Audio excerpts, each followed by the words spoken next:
Hello guys, welcome to Exambee. So in this session, we'll see some important rules when it comes to descriptive answer writing. जब आप अभी NABARD grade A का phase 2 लिखने वाले हो, वहाँ पे 50 मार्क्स आपको descriptive आंसर्स लिखने हैं एंड ऑल्सो इंग्लिश में 100 मार्क्स आपको descriptive लिखना है.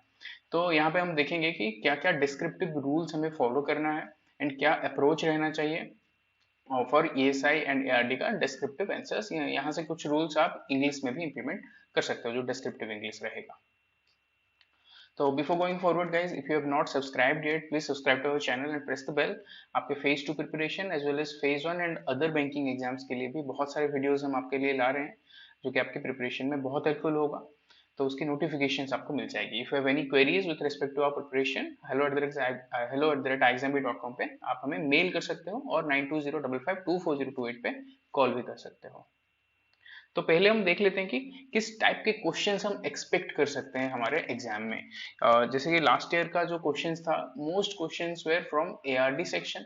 तो इस साल का पेपर हम ESI बेस्ड देख सकते हैं क्योंकि ESI का पेपर फेज 1 में भी उन्होंने बहुत टफ बनाया है एंड ESI का दबदबा थोड़ा था फेज 1 में, तो हम एक्सपेक्ट कर सकते हैं कि ESI के क्वेश्चंस डिस्क्रिप्टिव में भी रह सकता है. तो किस टाइप के क्वेश्चन हम एक्सपेक्ट कर सकते हैं पिछले ट्रेंड एंड RBI के पेपर को देख के. Simple and straight forward questions रहेंगे. बहुत ऐसे घुमा फिरा के क्वेश्चंस नहीं पूछा जाएगा जैसे यूपीएससी में आता है.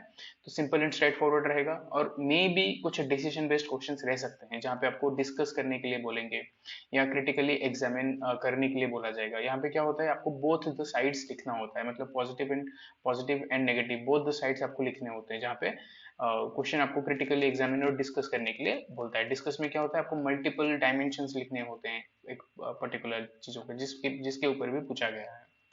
नहीं तो फिर व्यूज बेस्ड क्वेश्चन भी आपको पूछा जा सकता है कि पर्टिकुलरली वो पूछेंगे कि आपका व्यू क्या है, what is your opinion in this, what is your take on this.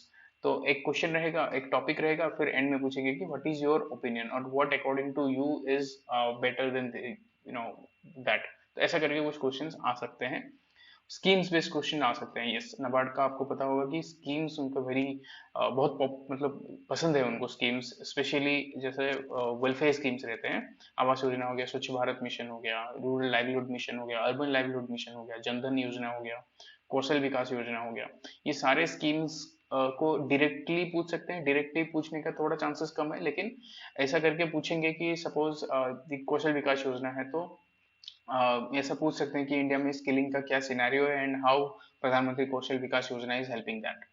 तो इसका एक बड़ा पार्ट क्या बन गया, आपका स्कीम बन गया. तो स्कीम के ऊपर भी क्वेश्चन आ सकता है एंड रिपोर्ट्स बेस्ड भी आ सकता है. अभी ह्यूमन डेवलपमेंट इंडेक्स आया है, ह्यूमन डेवलपमेंट रिपोर्ट रिलीज हुआ है, तो उसको बहुत अच्छे से आपको करके जाना है. तो you can expect questions from human development report. Definite question आएंगे, ऑब्जेक्टिव आ सकते हैं, डिस्क्रिप्टिव भी आ सकते हैं.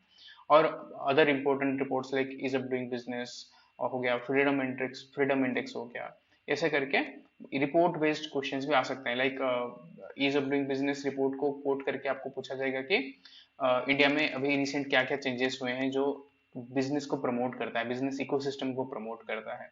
तो ये सारे रिपोर्ट्स बहुत इंपॉर्टेंट हो जाते हैं. तो आपको यहाँ से पता लग रहा होगा कि कैसे कैसे क्वेश्चंस हम एक्सपेक्ट कर सकते हैं. एक बार हमें पता लग गया कि कैसे क्वेश्चंस हम एक्सपेक्ट करेंगे, हमारा प्रिपरेशन भी उस तरह से होगा. अभी मैं बता दूंगा आपको नेक्स्ट आगे कि कैसे आपको अभी स्टार्ट करना है, प्रिपरेशन स्टार्ट करना है. तो जैसे कि आपके पास एक वे मिल जाएगा, एक रास्ता मिल जाएगा कि किस तरह से आपको प्रिपरेशन को टिल योर फेज 2 लेके जाना है. पहले हम अप्रोच देख लेते हैं. Any any question apart from the short notes, any question short notes में आप ये फॉलो नहीं कर सकते हैं. शॉर्ट नोट्स में क्या होता है, आपको you need to write a few lines. ऐसा कोई एग्जैक्ट स्ट्रक्चर ना रहे भी तो ठीक है, स्ट्रक्चर कर पा रहे हो तो ठीक है. आई ऑलवेज सजेस्ट कि आप इंट्रो लिख दो, फिर उस पर जो बॉडी में जो पूछा गया है शॉर्ट नोट्स में ये फॉलो करो. But rest of the question जिसमें आपको 600 वर्ड्स एंड 400 वर्ड्स लिखना होता है, you have to follow intro, body and conclusion. This is non negotiable. ठीक है, इंट्रो, बॉडी, कंक्लूजन आपको हर जगह फॉलो करना है. ये आपका आंसर में इंट्रो रहना चाहिए, फिर बॉडी क्लियरली सेपरेट दिखना चाहिए कि this is body and clearly separated conclusion should be there. तो ये अप्रोच आपको रहना है. इंट्रोडक्शन में क्या रहेगा, सपोज एक question is about the employment generation. तो इसमें क्या रहना चाहिए, introduction will tell us about the topics essence, मतलब ये पूछा गया है कि एम्प्लॉयमेंट जनरेशन क्या है, तो उसमें you can add definitions, any particular constitution का आर्टिकल, कोई पर्टिकुलर रिपोर्ट की फाइंडिंग्स, और कोई कमिटी किसी ने अभी रिसेंट बताया है उसके बारे में, तो ये होगा introduction. Do not right more than 3-4 lines here in this introduction, बहुत लंबा इंट्रोडक्शन भी नहीं चाहिए। इंट्रोडक्शन बस, जैसे कि कोई पॉवर्टी पे क्वेश्चन है तो आपको बस पॉवर्टी का डेफिनेशन लगा दिए, एंड कोई पर्टिकुलर रिपोर्ट है या कोई फिगर्स आपके पास है तो उस पर डाल दिया। अनएम्प्लॉयमेंट पे कोई पूछा गया है, अनएम्प्लॉयमेंट क्या है आपने लिख दिया 2 लाइन में। फिर अभी पीएलएफएस का कोई फिगर्स आपको याद है तो पीएलएफएस का फिगर्स आपने कोट कर दिया, बस that is sufficient as far as the introduction is concern. फिर आगे आपका बॉडी, बॉडी में जो एग्जैक्टली पूछा गया है वो आपको लिखना है। प्लीज रिमेंबर, आपको क्वेश्चन की डिमांड से लिखना है। अगर एम्प्लॉयमेंट जनरेशन पूछा है तो आप पूरा क्वेश्चन पढ़ो, एग्जैक्टली क्या पूछ रखा है। ऐसा नहीं कि एम्प्लॉयमेंट जनरेशन देख के ही whatever information you have on employment generation आप वहीं पे लिख के आ गए, नहीं, that is not proper way, क्योंकि वहां पे मार्क्स भी आपको नहीं मिलेगा, क्योंकि examiner will check if you have answered what exactly is asked. ठीक है, तो बॉडी में आपको लिखना है।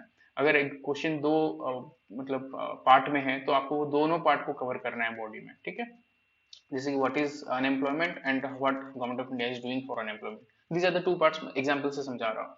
तो ये दोनों पार्ट को आपको कवर करना है। ठीक, फिर एट द एंड क्या आता है, कंक्लूजन। कंक्लूजन क्या होगा, it will have your view. अगर आपको पर्टिकुलर व्यू पूछ रखा है कि what according to you what is your opinion, तो वहां पे आप कंक्लूजन में लिखोगे, और एल्स आप कुछ सजेशंस देके उसे कंप्लीट करना। कंक्लूजन इज मस्ट, चाहे आप बॉडी में 2 लाइन कम लिख दो, लेकिन इंट्रोडक्शन कंक्लूजन लिखना ही लिखना है, that will complete your answer.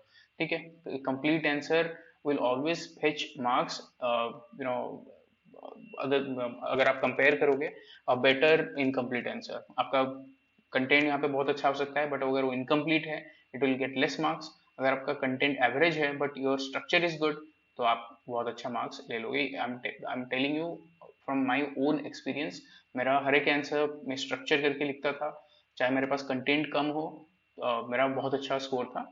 तो इस मेरे एक्सपीरियंस से ही बता रहा हूँ आपको, तो आपको you need to follow introduction, body and conclusion. Then there are certain rules with respect to descriptive writings, जो आपको फॉलो करना ही करना है, क्योंकि अगर if you do not follow ना, अगर यहाँ पे कुछ गड़बड़ करती है, that will be a huge turn off for the examiner. Examiner आपका आंसर पढ़ते ही आपको जज करने लगेगा। Never reveal your political ideology. ऐसे क्वेश्चंस भी नहीं आते हैं आपको कहाँ पे पॉलिटिकल आइडियोलॉजी लिखने की गुंजाइश हो, लेकिन फिर भी आप वहाँ पे नहीं घुसाना है। कोई पर्टिकुलर पॉलिटिकल पार्टी को बेस नहीं करना है, ना कोई पर्टिकुलर पार्टी को आपको प्रमोट करना है या ऐसा वहां पे जाके सपोर्ट करना है। ठीक है, ना ही कोई पॉलिटिशियन का नाम लिखना है। ठीक है, हाँ, वहाँ पे पोजिशंस के नाम लिख सकते हो, प्राइम मिनिस्टर मोदी, यस, वहां पे मेंशन कर सकते हो, prime minister, president, this particular council minister, you can mention that, but यहाँ से कोई पॉलिटिकल पर्सनैलिटीज के नाम नहीं लिखना है। ठीक है, एंड अनवाइज्ड एंड न्यूट्रल व्यू रहना चाहिए आपका। आपका व्यू एमएसपी पे चाहे क्या भी हो, लेकिन आपको अनबैस्ड एंड न्यूट्रल व्यू रखना है। आपका व्यू मनरेगा के ऊपर जो भी हो, लेकिन you need to write neutral answer on this MNREGA. ठीक है, तो आपको अनबैस्ड एंड न्यूट्रल व्यू हमेशा रखना है। And try to make your answer multi dimensional. What do you understand by multi dimensional? If it is asking about MSP, do not stick to only कि farmer का income है इस पे dependent. इसमें बहुत सारी चीजें हैं, आपको पता होगा यहाँ पे इन्फ्लेशन आ जाता है, सोशल इश्यूज भी आ जाते हैं, फार्मर का सोशल कंडीशन इसमें इंप्रूव होता है। इकोनॉमिक तो आप लिखोगे ही, कैसे इनकम जनरेशन से हो रहा है, तो ये पॉलिटिकली भी कितना है कि कैसे it empowers the government to provide welfare measures to the farmers.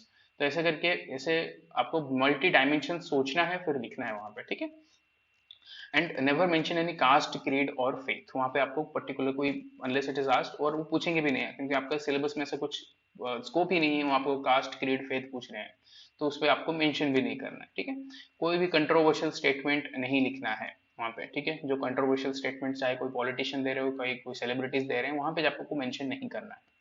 Always and on a positive note. चाहे आपको पूछ रखा है कि अनएम्प्लॉयमेंट में क्या सीन है एंड क्या कर सकते हैं, वहाँ पे नेवर कंक्लूड की नहीं अनएम्प्लॉयमेंट बहुत है इंडिया में, इंडिया का कुछ नहीं हो सकता, ऐसा नहीं करना है आपको, ठीक है, पॉजिटिव नोट में करना है। Though unemployment is there, yet these are the government schemes जो बहुत अच्छे से काम कर रहे हैं, एंड अगर एफिशिएंसी के साथ कंटिन्यू करें तो हम एक बेटर पोजीशन में आ सकते हैं, ऐसा करके आपको कंक्लूड करना है, ठीक है। And this is the most important point, always prepare a structure before writing. ऐसा नहीं है आपको क्वेश्चन मिला पूरा एकदम आप कीबोर्ड पकड़ के लिखना शुरू कर दिए, नेवर डू दैट। आपने आपके जो रफ मिलता है वहां पे स्ट्रक्चर बनाना है आपको, यहाँ पे इंट्रो का स्ट्रक्चर बना दिए, what I will write in intro, body में फिर हेडिंग्स क्या क्या है, सब हेडिंग्स क्या क्या है, just write down, then conclusion में क्या लिखना है। Now your structure is complete. फिर यहाँ पे बॉडी में हर एक पॉइंट में क्या आपको मेंशन करना है, if you remember any particular committee, if you remember any particular fact, तो just mention here, then you start writing, ठीक है। ये स्ट्रक्चर इज मैंडेटरी, तो ये स्ट्रक्चर बनाने में शायद 3-4 मिनट लगेगा, लेकिन that is the most important part in your answer, ठीक है। तो ये स्ट्रक्चर आपको बिल्कुल बनाना है, once your structure is prepared then only you attempt writing, ठीक है। तो दीज आर सर्टेन टिप्स आपको बहुत अच्छे से याद रखना है। तो अभी आपको मैं बता देता हूँ कि मैंने लास्ट सेशन में भी बताया था कि आपको कैसे अभी से प्रिपरेशन शुरू करना है। फिर एक बार बता देता हूँ, this is your economic social issues syllabus. तो सिलेबस देखो, this exams never go beyond your syllabus, syllabus से बाहर हुए कभी नहीं जाते हैं। यहाँ पे आप सिलेबस में देख पा रहे हो, नेचर ऑफ इंडियन इकोनॉमी है, स्ट्रक्चरल इंस्टीट्यूशनल फीचर्स है, इकोनॉमिक अंडर डेवलपमेंट है, प्राइवेटाइजेशन है, इन्फ्लेशन है, ग्लोबलाइजेशन है, these are all part of your syllabus. जैसे कि लास्ट ईयर का मैंने देखा, मतलब लास्ट ईयर का क्वेश्चन अगर आपको याद होगा तो सिलेबस से ही क्लियरली पूछा गया था, rural banking financial institution, you can here see. तो यहाँ से आपको पूछा गया था कि नॉन इंस्टीट्यूशनल क्रेडिट के बारे में। तो this is also a part of your syllabus. इसमें क्या होता है, non institutional credit, institutional credit में कौन कौन से ऑर्गेनाइजेशन है, वो ऑर्गेनाइजेशन को ही मेंशन करना है आपको। आरआरबीज हो गया, नबार्ड हो गया, माइक्रो फाइनेंस इंस्टीट्यूशन हो गए, पब्लिक सेक्टर बैंक के प्राइवेट सेक्टर लेंडिंग नॉर्म्स हो गया, वो वही सब लिखना था। अगर किसी ने बहुत अच्छे से प्रिपेयर कर रखा है सिलेबस पे तो that person will not have any problem. WTO के ऊपर के क्वेश्चन सेम गोज कि आपको सिलेबस के हर एक पॉइंट पे आपके पास कंटेंट रेडी होना चाहिए। एज आई ऑलवेज एडवाइस, आपको नोट्स बनाना है खुद का, reserve 2 pages for each part. जैसे कि आप ग्लोबलाइजेशन है, ग्लोबलाइजेशन के लिए आप 2 पेजेस रख लो, यहाँ पे ग्लोबलाइजेशन के सारे स्टैटिक लिख लो, मतलब पूरा एग्जैक्ट बैठ के नहीं लिखना है, बस पॉइंट टू पॉइंट लिख दो ताकि आपके पास एक स्ट्रक्चर बन जाए। And reserve the another half pages for relevant current happenings, मतलब कोई रिपोर्ट्स हो गया, कोई फैक्ट्स फिगर्स हो गए, कोई इंडेक्स में इंडिया का रैंकिंग क्या हो गया, कोई भी ग्लोबलाइजेशन के रिलेटेड, या कोई कोट्स आपको अच्छा लगा है तो ये लिख लो। ऐसा करके 2 पेजेस में पॉइंट करके ये पूरा सिलेबस कवर करना है। It will maximum take 60 to 70 pages and your whole notes for the phase 2 for the descriptive will be ready. तो इस तरह से आपको पूरा प्रिपरेशन करना है सिलेबस का, ठीक है। तो ऐसे करके एक बार आपका पूरा 60-70 पेजेस का बन जाएगा, देन इंश्योर कि you are doing at least 6 times revision of the whole document, then only you can ensure कि आपके पास जो कंटेंट है आपके पास रेडी है एंड एग्जाम में आप रिप्रोड्यूस कर पाओगे, ठीक है। तो ऐसे करके पूरा सिलेबस आपको बहुत अच्छे से कंप्लीट करना है। तो अभी हम क्या करते हैं, अभी एक क्वेश्चन देख लेते हैं।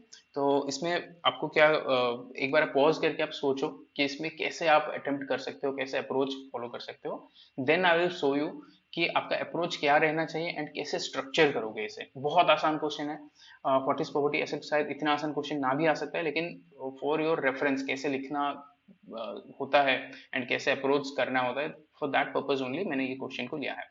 What do you understand by poverty? Write down the various types of poverty and mention the government efforts to eradicate poverty from our country. ठीक है, this is the question. तो अभी आपको क्या करना है, जस्ट पोज करो फॉर 5 मिनट्स, जस्ट सोचो आपके दिमाग में क्या क्या पॉइंट्स आ रहे हैं, इफ इट इज पॉसिबल या एक स्ट्रक्चर बना दो कि कैसे क्या बना लिखोगे आप। तो फिर जो मैं स्ट्रक्चर मैं दिखाऊंगा उसके साथ कंपेयर करना and then you will decide कि कहाँ कहाँ पे लेक कर रहे हो एंड कौन कौन से एरिया में आपको वर्क करना है, ठीक है। So guys, before going forward, NABARD grade A का फेज 2 का कोर्स पे you can get flat 70% of by using this code ARD70। इसमें क्या होगा, हम डिस्क्रिप्टिव के रेगुलर सेशन कंडक्ट कर रहे हैं both for agriculture and ESI।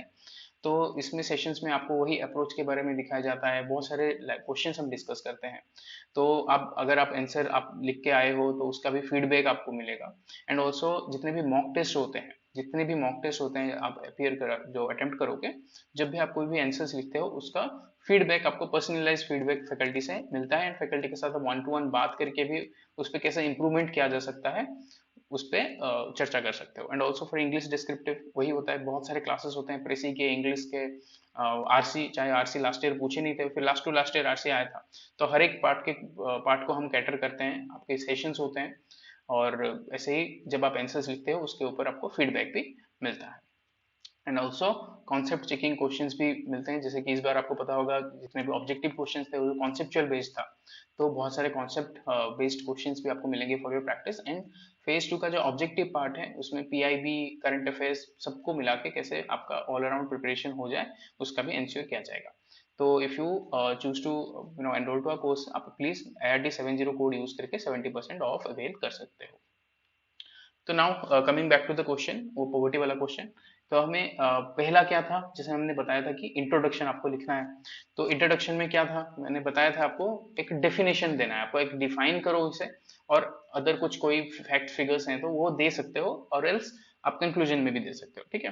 तो पॉवर्टी आप देखो, वेरी सिंपल सिंपलिस्टिक डेफिनेशन है, पॉवर्टी इज अ स्टेट और condition in which a person lakhs the resources for a minimum standard of living. इतना आसान है, मतलब इतना सिंपल सेंटेंस ही लिखना है, ऐसा कोई भी फ्लायरी लैंग्वेज यूज करके वहां पे लिखना नहीं होता है, ठीक है। तो ये हो गया पॉवर्टी का डेफिनेशन। तो यहाँ पे दो एक्स्ट्रा चीजें जो आपके आंसर को स्टैंड आउट कर सकता है। What is that? Traditionally the concept of poverty refers to the absence of enough resources, जो कि है food, clean water, shelter and clothing, traditionally ये था।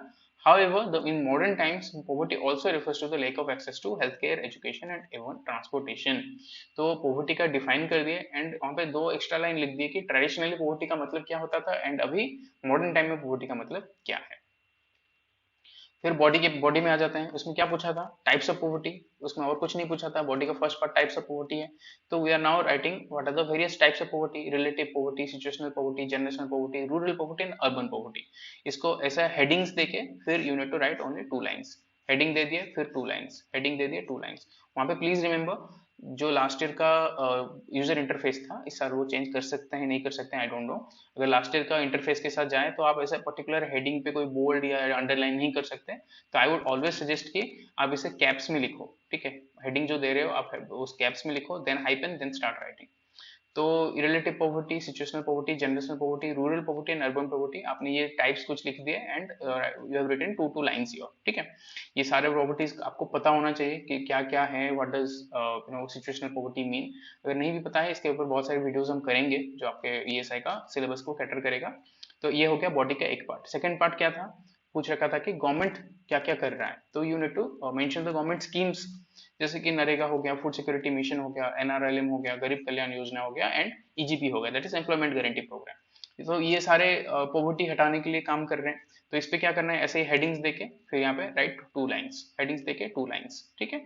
ऐसे ऐसे करके 2 2 लाइन लिख ले। तो आपका बॉडी के 2 पार्ट था, 2 पार्ट को आप कैटर कर लिए, types of poverty and what government is doing, ये दोनों पार्ट आपका कवर हो गया। फिर आप किस पे आना है, body, once your body is done then आप कंक्लूजन में आ जाओगे। कंक्लूजन में क्या होता है, इट इज नॉट मैंडेटरी कि जो आप लिखे हो ऊपर उसको ही आप समराइज कर रहे हो, नहीं, ये नहीं करना है। उसका एक आपको क्या करना है ना, उसको एक एंडिंग देना है। यहाँ पे आप देख सकते हो, आई हैव यूज्ड जो फिगर्स हैं यहाँ पे कंक्लूजन में यूज किया। Since the 2000s India has made remarkable progress in reducing absolute poverty. यहाँ पे आप देख सकते हो फाइनेंशियल ईयर 11 12 एंड 15 के बीच क्या हुआ है, 13 इतना इतना परसेंटेज हमने एब्सोल्यूट पॉवर्टी को कम किया है। तो ये हो गया, हमने एक फिगर दे दिया, ठीक है। एंड यहाँ पे मेंशन की ये as per the world bank, ठीक है, ये वर्ल्ड बैंक का फिगर है, मिस डेट यहाँ पे आपको लिखना है as per the world bank, ठीक है। तो यहाँ पे क्या होता है, आपका जो फिगर्स दे रहे हो ना उसका ऑथेंटिसिटी आ जाता है, ठीक है, as per world bank, as per जहाँ पे भी आप फिगर्स दे रहे हो नेवर मिस किया आप वहाँ पर सोर्स नहीं, सोर्स आपको लिखना ही लिखना है, ठीक है। ये आपने फिगर्स दे दिया। यहाँ पे कंक्लूजन देखो, yet India has one of the highest number of people who are experiencing extreme poverty, world के हाईएस्ट नंबर ऑफ पीपल भी हमारे पास ही है। Proper identification and efficient implementation of poverty elevation programmes are the need of the hour. देखो इतना simple में 2 line में आपका कंक्लूजन हो गया, इसमें कोई रॉकेट साइंस नहीं है। क्या लिखे आप कि इंडिया में गरीब हैं, सबको पता है, और हमें प्रॉपर आइडेंटिफिकेशन करना है गरीब का, एंड उन जो स्कीम्स हैं उसको प्रॉपर इंप्लीमेंटेशन करना है, यही तो लिखा गया। तो ये हो गया आपका प्रॉपर कंक्लूजन। तो ऐसे ही करके आपको 2 3 लाइन में कंक्लूजन आंसर को कंक्लूड कर देना है, ठीक है। तो आई होप आपको पता लग गया होगा कि कैसा अप्रोच रहना चाहिए, क्या क्या चीजें आपको याद रखनी चाहिए आंसर लिखते वक्त, एंड हमने लाइव आंसर राइटिंग भी देख लिया कि क्या क्या आप मेंशन करोगे एंड कैसे अप्रोच करोगे। And please remember, always always पहले आपको क्या करना है, स्ट्रक्चर बनाना है, then only attempt your answer.